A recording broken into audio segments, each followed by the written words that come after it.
இவங்க பண்ற தப்புக்களை நீங்க மாட்டேங்கிறாங்க.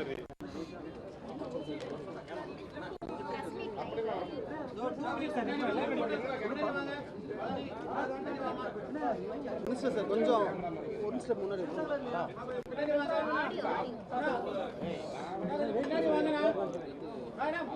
ஒரு ஃபியூ செகண்ட் சார்.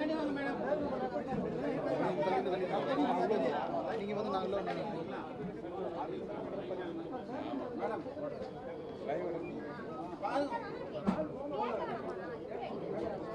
2 minutes சரி சரி கொஞ்சம் நான் விடு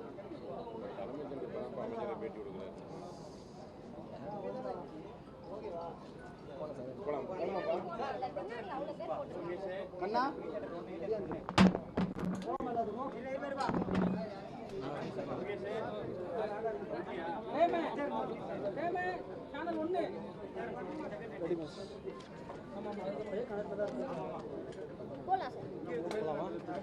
ரெடியா கொஞ்சம்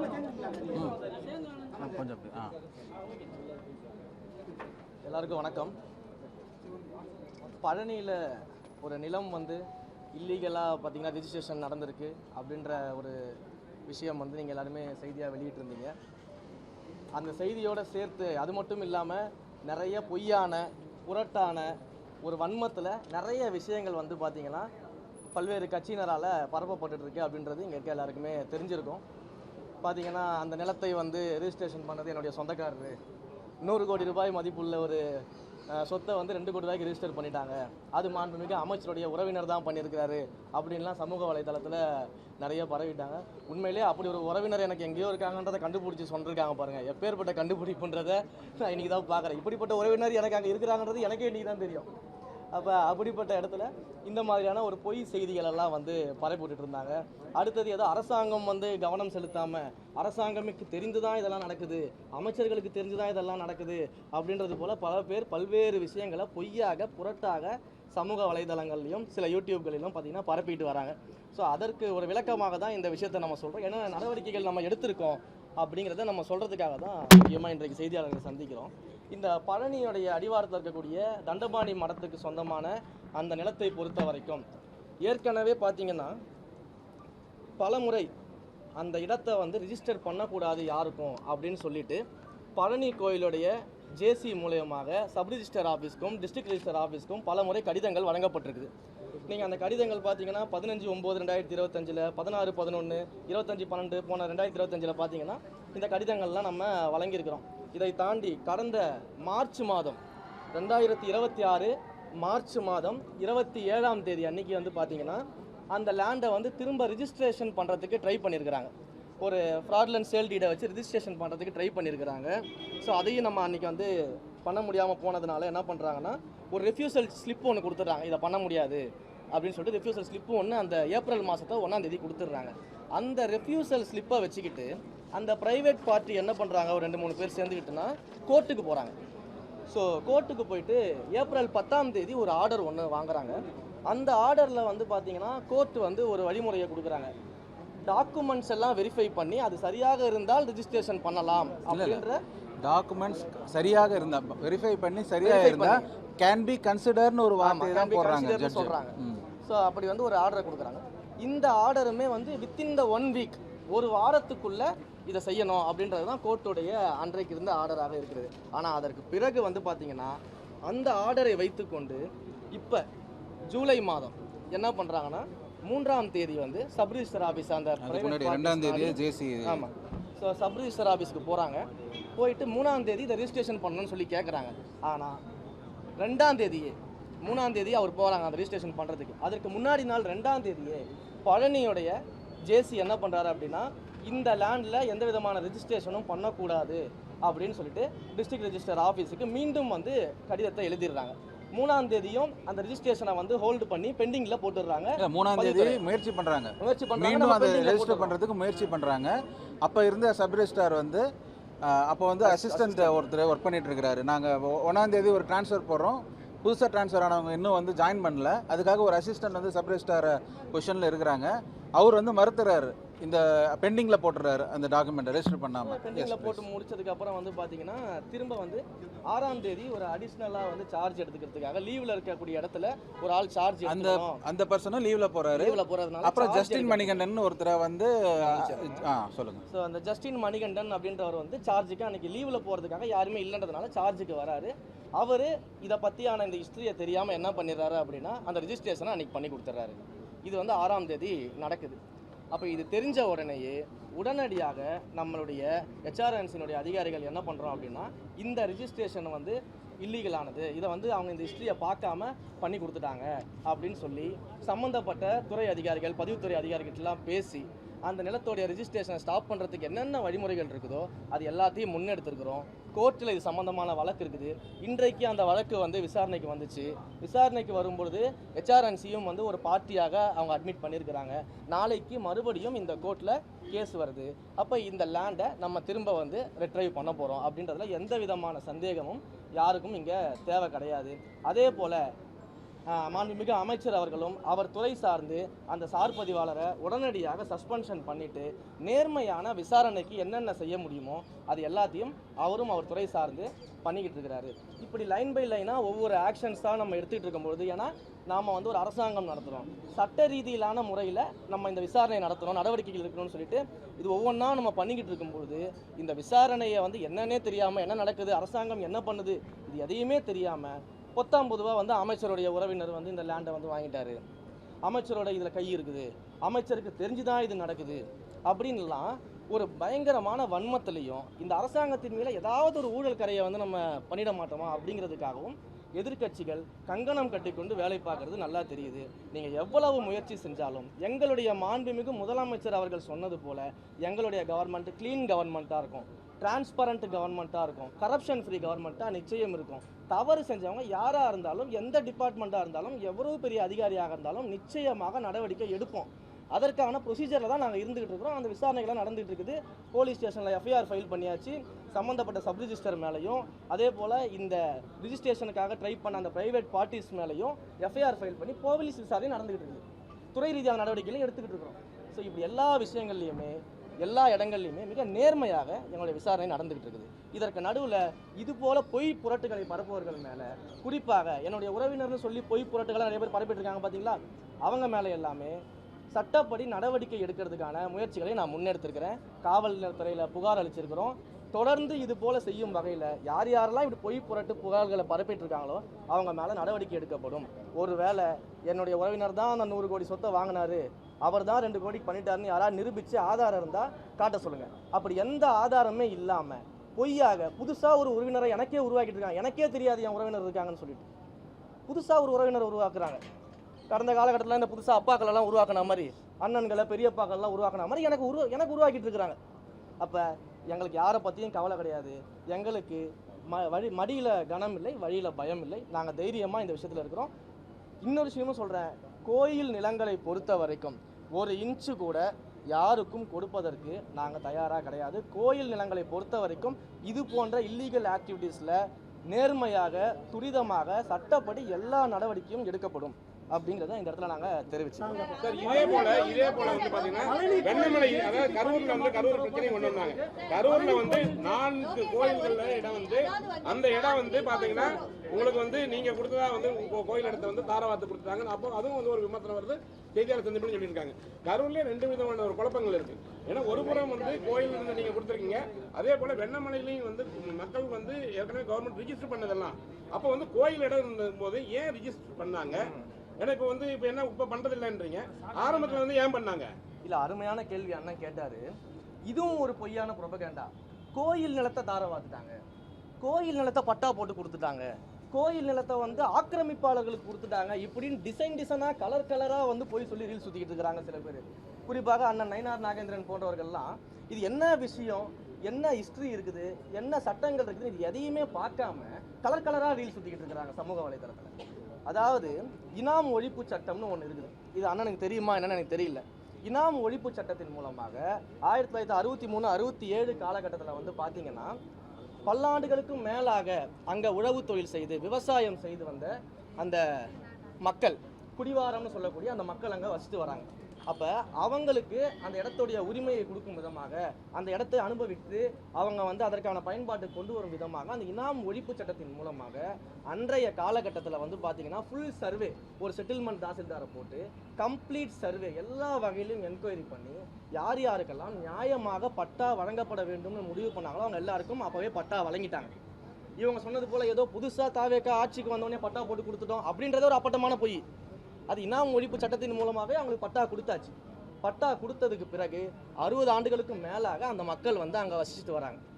பல முறை அந்த 60 ஆண்டு காலத்தில் பல முறை அந்த மக்கள் வந்து நிலங்களை விற்கிறது, வாங்கிறது, லோன் எடுக்கிறது, இன்னும் சொல்லப்போனால் பல்வேறு இடங்களில் கவர்மெண்ட் ப்ராஜெக்ட்ஸுக்கு அந்த இடத்த எடுக்கும் பொழுது சம்பந்தப்பட்ட நில உரிமையாளர்களுக்கு அந்த பட்டா வச்சிருக்காங்க இல்லையா, இன்னைக்கு அவங்க என்க்ரோச்சர்னு சொல்கிறாங்க இல்லையா, அந்த பட்டா உரிமையாளர்களுக்கு அரசாங்கமே காம்பன்சேஷனும் கொடுத்துருக்கக்கூடிய வரலாறுகள்லாம் இங்கே இருக்குது.